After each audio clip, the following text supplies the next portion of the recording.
Okay, so magandang umaga po ulit sa inyong lahat. So, another unboxing po. At this time, ang ating quick unbox ay ang Infinix Hot Pro.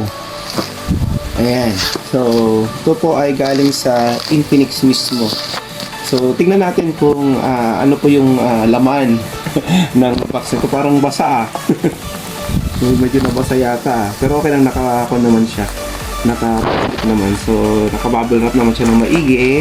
So, pakita lang natin na totally wrap po siya. Ayan. So, wala namang sign na ito po ay nabuksan. Ayan. So, may mga initials siya.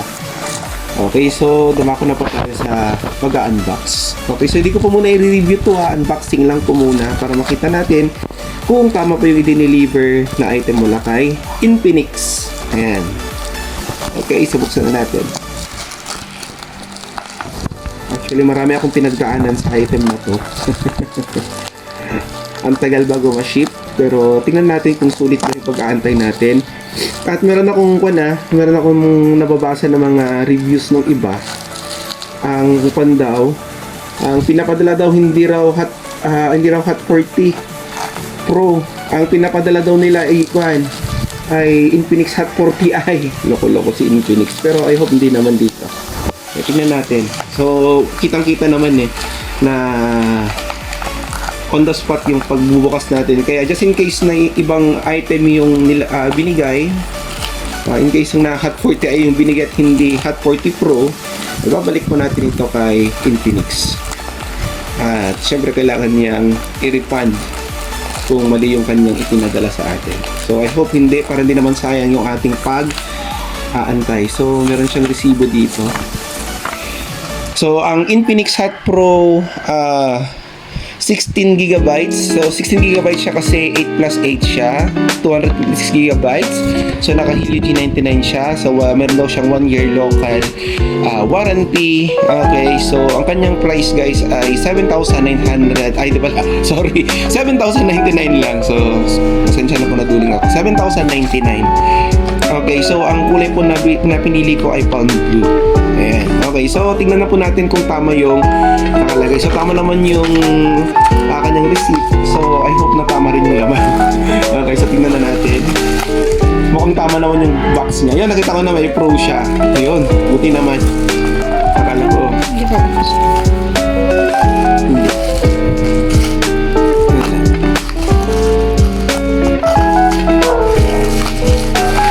Ayan, so tingnan na natin. Okay, so tama. Buti naman na tama yung kanilang pinadala.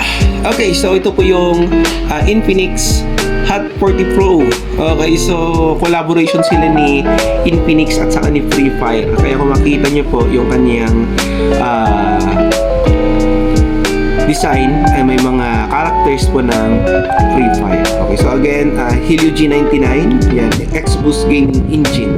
Meron siyang NFC at meron siyang high resolution audio. Okay, so dual kasi yung kanyang speakers, guys. Okay, so meron siyang magic screen. Okay, so 256 16GB, tama naman. 8 plus 8, so Hot 40 Pro. Okay, ito yung kanyang side. Ayan, yung kanyang likod. And then yung kanyang side. So, ang sabi, meron daw tong gyro. So, yung gyro ay image stabilization yun. Okay, ng phone. So, tingnan natin kapag nag-review na tayo ng phone na to kung talagang meron siyang gyro para sa image stabilization. So, ito po yung Hot 40 Pro natin. So, tingnan natin yung loob. Siyempre, tingnan natin kung may laman, baka walang laman. So, kaya baka basag yung mismong unit. So, iba yung kanyang packaging. Hindi siya kagaya kay Tecno. Okay, na nandito siya sa likod, ikakat mo lang siya na gano'n. Then mabubuksan na yung kanyang box. So, ito hindi. So, tingnan natin na. So, tanggalin muna natin yung plastic. Plastic po na tayo.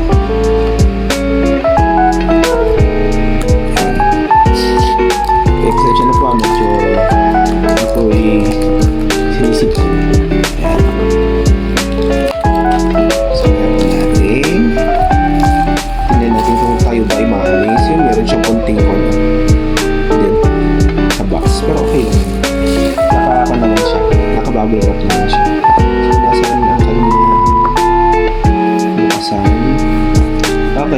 slide lang yata to. Slide. Ah, okay, slide siya. Yun. So, tingnan natin yung laman. Puntahan natin ha. Okay. 1, 2, 3. Ay, baliktad. Sorry. Ito pala na. Hot 40 Pro. Ayan. So, meron siyang magic ring. Okay. So, ayun na. So, para na siyang Tecno ngayon. So, magkakaiba lang. Ito dalawa yung box niya. Meron pa siyang cover bago yung mismong box. So, box sa loob ng box. Tama po sinabi ko. Okay, so, yan. Buksan na natin. Okay, yun. Okay, so, what's in the box? Okay, so, tingnan natin. Hirap siyang kunin. Wait lang natin.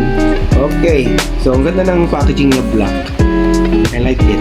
Okay, so ito yung mismong unit. So, hindi muna natin yan bubuksan. Tingnan muna natin yung laman. Okay, so meron siyang SIM ejector pin. Okay, meron siyang, hindi ko alam kung anong tawag nito. Pero okay, so parang hindi naman siya warranty card, pero okay, so basta yan na yun. Okay, so paperworks. At ito naman yung kanyang free na case. So, ang kanyang case ay black. Ayan, so Booyah now. Okay, so Free Fire Edition. Ayan, so okay naman siya. Yun nga lang, problema ko lang dito siguro hindi makikita yung design niya sa likod. Ayan, kasi pure black siya. Hindi kagaya ng ibang mga case na clear siya. So, makikita mo pa rin yung design ng likod. Pero okay lang yan. Mas okay naman ito. At least hindi ka kita kung ano yung laman niya. So, ano pa yung laman niya? So, wala siyang free na headset. Okay, pero meron siyang Type-C na charger. At syempre, nandito yung kanyang 33 watts na charger. So, laki ng kanyang charger. So, 33 watts, ibig sabihin, mabilis lang pong magpuno yung mismong charger sa cellphone kapag sinacharge natin. So, yun lang po yung kanyang laman. Okay, so yun lang po ang kanyang laman. Okay, so balik muna natin. Okay. At tingnan na po natin kung mag-on yung mismong camera. Ay, camera, sorry. So, check na po natin kung mag-on po yung phone at tingnan po natin kung wala po siyang damage. Okay, so bago po yan, tingnan muna natin ng kaunting panahon yung kanyang itsura. Ayan, so napakaganda. Okay, so mukhang hindi siya magkakaroon ng mga fingerprints. Ayan, maganda yung kanyang design. So, mas premium siyang tignan kaysa doon sa Tecno Spark Go 2023. Siyempre, mas mahal ito. Natural lang naman siguro na mas premium dapat yung kanyang itsura. So, ang ganda rin ng kanyang camera. Okay, so yan po.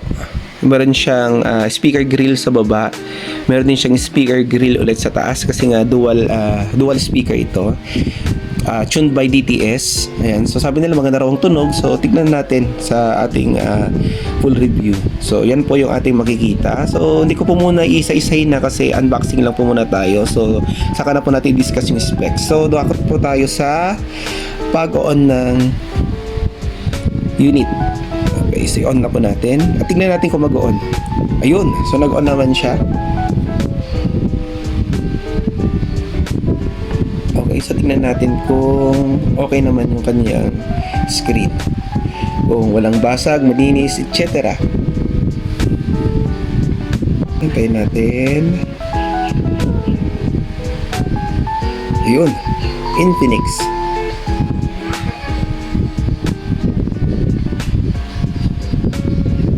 Okay, so initial boot po ito kaya medyo matagal pa siya. Pero syempre kapag nakapag-initial boot na tayo, next time po nare-restart yung unit, mas mabilis na po siyang mag-boot. Okay, so by the way guys, 108 MP po ito yung kanyang yung kanyang back camera, meron siyang 108 MP portrait cam. Yung kanyang selfie camera naman ay merong 32 megapixel. So 120 Hz na rin po ito guys. So napakaganda po ito na gamitin sa pag-browse. Ayan, so very smooth ito. At syempre meron siyang 33 watts fast charger plus 5,000 milliampere battery. Ayan, so saan pa kayo, di ba? So 7,099 ito guys sa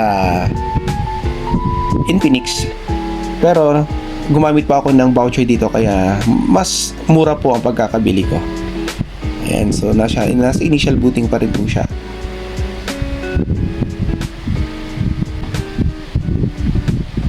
Okay, so antayin po natin guys ha. So actually mas mabilis mag-boot si Tecnospark kanina. Okay, sa pangalawang unboxing na po kasi ito. Ayan, so nagbukas na po siya. Okay, so select language, etc. So nandiyan naman na po siya. So okay naman yung unit. So salamat kay Infinix sa pag-send ng tamang unit. Okay, so again, maraming salamat po sa inyong pag-stay hanggang sa dulo ng video. Maraming salamat. God bless you all.